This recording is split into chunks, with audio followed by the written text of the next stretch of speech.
talaga makatulog sa Manila na medyo nagugulang pagdating sa meter.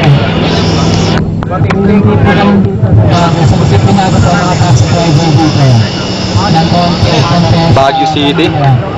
Okay, so, dadaan muna tayo dun sa tinatawag na relic lake area.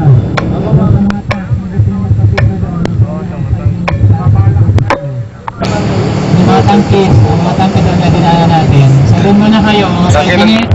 Tangke ng tubig sa tangke ng mansion. Baka makakuha na yung Petron po.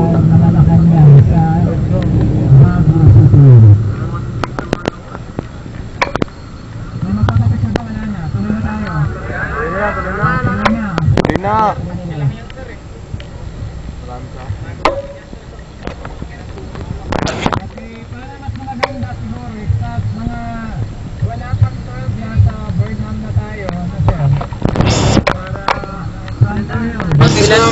Quarter to 4, siguro haba na nun.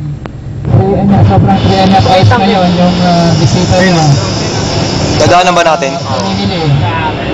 Sabi nag-dags kanina, punta ano daw eh. Kaliwat ang naman sila sir, Sir Darwin at saka si Sir Jay. Nag-battery low ka. Napag-usapan po namin ni Engineer Agbayani. Tangin na, nag-battery low. Balot sa Pudyarjit. Kumbaga, ganito na po yan. Kung kayo din na magiging sa bagay, hindi na magiging coach captain. Yun, idol. Kasi ang nire-request sa amin talaga, kahit sinong tourist guide, ang nire-request sa amin ng mga coach captain, napakahirap po bumaba ng Baguio City, lalo na po pag madilim.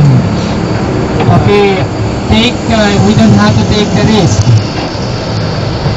Kasi ang hirap po pagpababa talaga. Lalo na po kung madilim na.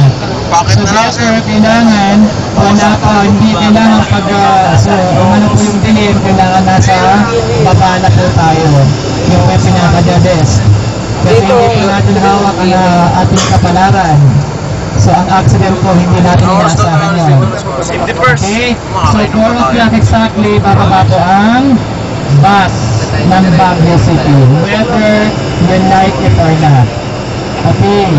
So ngayon, mura lang naman po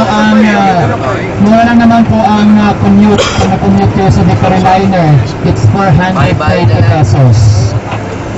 400. Okay, so any question, any bad reaction with regard with your time going to Manila? Mura pa sa kanya yung 430. Diretso na yun. Manila Sure po, ang pinag-usapan namin. Alam nila sa maglakad na lang ako. Mura lang oh. Pabalik-balik ka, di ba na?